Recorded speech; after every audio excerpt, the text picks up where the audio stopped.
Pagi hari pun tiba, dan kami bersiap untuk menuju ke puncak.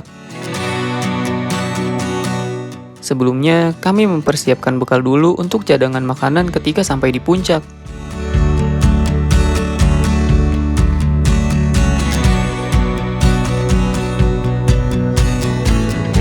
Ternyata pemandangan di luar setelah pagi hari sangatlah cantik. Mentari yang baru menampakkan dirinya membuat cahaya di ujung langit sangat hangat.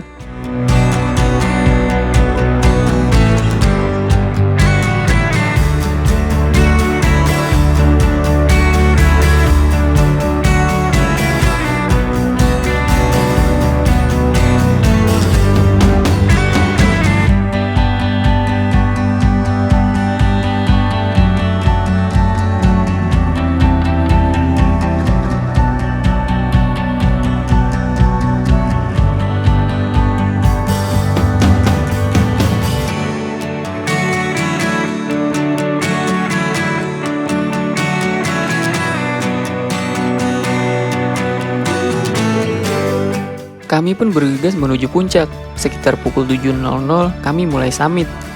Cuaca cerah dan sejuk sangat membantu pada summit TT kali ini.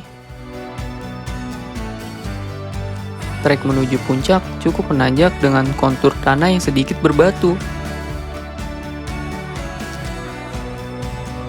Langkah semakin cepat melaju lantaran tanpa keril di pundak membuat kami berjalan dengan semangat. Pemandangan yang syahdu tak henti-hentinya disuguhkan oleh Gunung Lawu.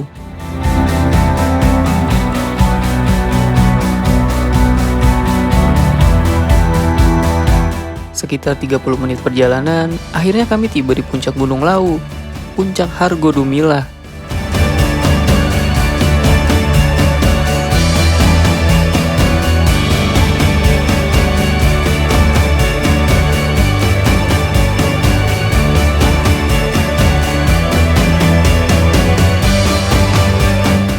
Dan sebenarnya keindahan tidak sampai hanya di puncak Gunung Lawu saja. Mas Eko mengajak untuk menuju tebing yang ada di belakang puncak Gunung Lawu, Back Crocodile. Begitu sebutan dari Mas Eko, yang tidak lain artinya adalah punggung buaya. Dinamakan seperti itu lantaran bentukan tebingnya berbentuk seperti punggung buaya. Unik, dari tebing punggung buaya ini memang sangat indah untuk melihat pemandangan sekitar. Salah satunya ada spot bernama Telaga Kuning, salah satu dataran yang terbentuk dari kawah purba yang sangat indah. Sesuai dengan namanya, Telaga Kuning merupakan telaga kuning yang berbentuk cekung sehingga membuatnya mudah tergenang air ketika musim hujan tiba. Warna kuning pada telaga tersebut berasal dari rerumputan kering di musim kemarau.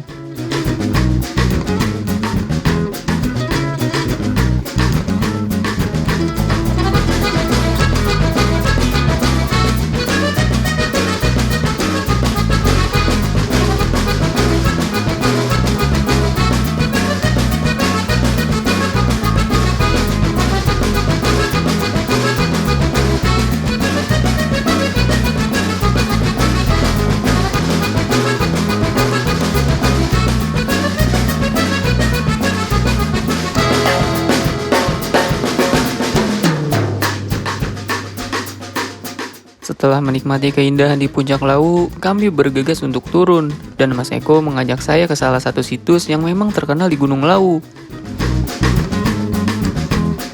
Salah satunya rumah keraton, letaknya tidak jauh dari Hargodalam dan dekat dengan jalur menuju ke puncak Lawu.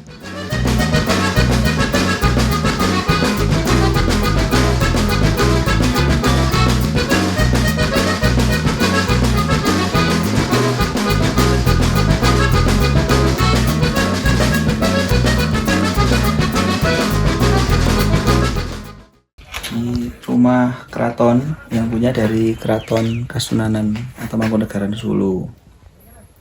Biasanya digunakan untuk naik pas setahun sekali bulan Suro kayak gini. Sama nanti pas bulan-bulan lain yang dia ada kepentingan atau keperluan khusus buat tidur di sini. Ini semuanya bahannya dari kayu, mulai dari tiang, temboknya, sampai atapnya, pintu jendela kayu semua nih.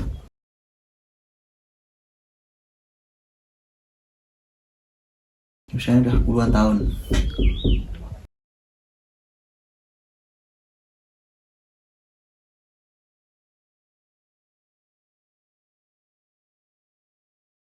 Kalau misalnya di area camp itu penuh, pendaki boleh bikin tenda Boleh di sini nggak sih Mas? Tapi jangan dipatok soalnya ini kan semen kan. Jadi udah diri gini aja. Tidur dalamnya dikasih batu. Udah lumayan buat istirahat. Jadi kalau pas musim hujan aman, nggak kena hujan. Yang penting sampahnya dibersihin, jangan dikotorin. Setelah dari rumah keraton, ada situs unik lagi yang akan ditunjukkan oleh Mas Eko, yaitu rumah botol.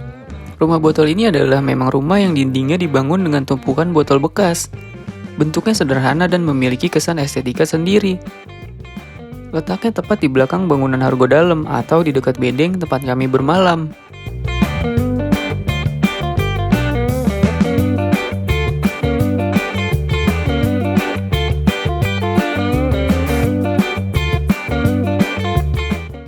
Ya, ini adalah rumah botol, salah satu tempat yang eksotis di Gunung Lawu. Jadi ini dulu dibangun dari anak-anak relawan sih, ini sih ngumpulin sampah dari ini, botol-botol bekas susu, bekas sarden, bekas kerak tindeng, aqua dikumpulin biar nggak jadi sampah yang numpuk, ditata rapi biar jadi salah satu wahana jadi rumah botol di sini. Itu ada panci-panci tuh yang pada tahun-tahun awal pendakian dulu pada bolong, akhirnya dibuang, dikumpulin juga tuh biar jadi tower. Ini lokasinya berada di sebelah utaranya Hargo Dalem. Di belakang bedeng, di belakang rumah bedeng gitu.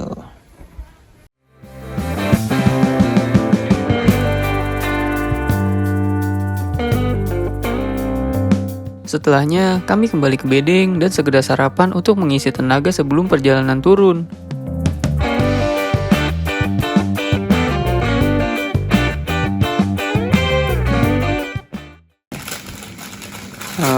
Mas, sebenarnya kan di Gunung Lawu, tepatnya di bawah Hargo Dalem ya Mas? Ya. Di bawah Hargo Dalem itu kan banyak kayak bedeng-bedeng gitu ya. Kayak bangunan-bangunan yang bisa dibilang cukup luas. Kayak gini kan? Iya, kayak gini nih. Ya. Sebenarnya itu pendaki itu boleh nggak sih kayak untuk bermalam di sini tanpa mendirikan tenda gitu, buat sekedar bermalam sama masak-masak gitu, sebenarnya boleh nggak sih? Boleh. Jadi memang bedeng ini dibuat itu untuk pendaki-pendaki yang dia nggak bawa tenda. Yang biasanya itu kayak pendaki-pendaki yang ritual, kejawen.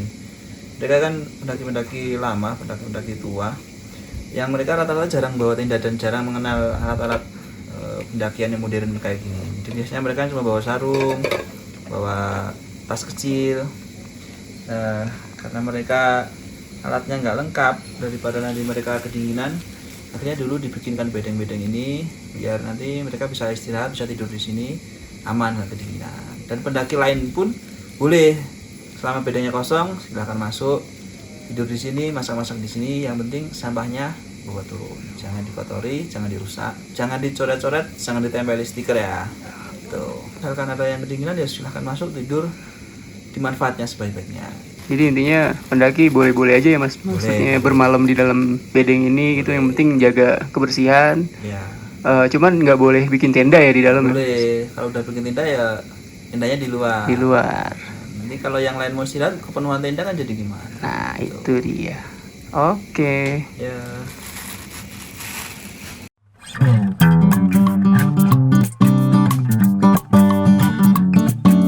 Sekitar pukul 9.00, kami bergegas turun dan sekalian mengunjungi satu situs lagi yang berbentuk rumah.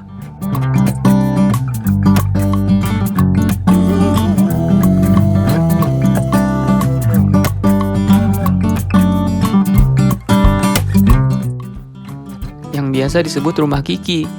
Rumah Kiki ini adalah rumah tradisional berbentuk bangunan joglo yang pemiliknya atau bangunan ini disponsori oleh brand buku tulis legendaris bernama Kiki. Letaknya ada di jalur dari pos 5 menuju Hargo Dalem. Pemandangan dari pelataran rumah Kiki sangatlah eksotis karena semua lanskap terlihat jelas dari atas sini.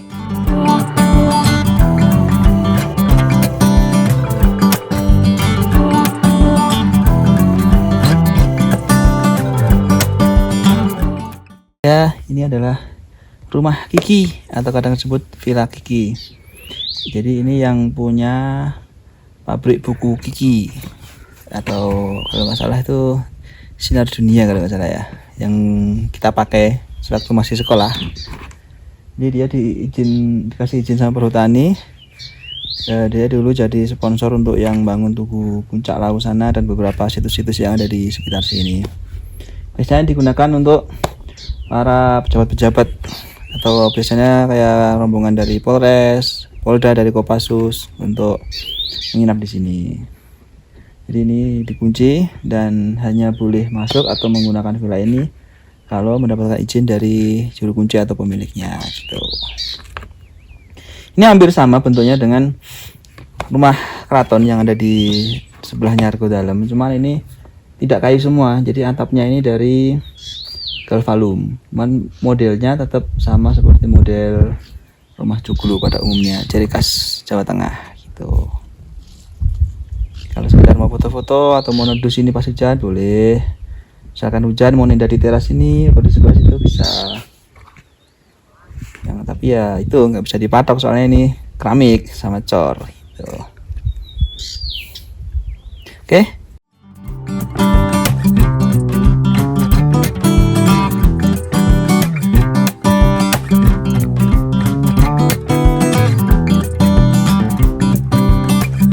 Perjalanan kali ini sangat berharga bagi saya. Banyak pengetahuan baru yang saya dapat dari para profesional yang menguasai bidangnya. Dari keberagaman budaya sampai tempat-tempat yang sebelumnya hanya bisa saya lihat dari sosial media, kini saya bisa mendatanginya secara langsung. Teruslah berjalan, terus berkelana, datangi tempat yang kamu impikan. Jadilah berani meskipun kamu hanya seorang diri.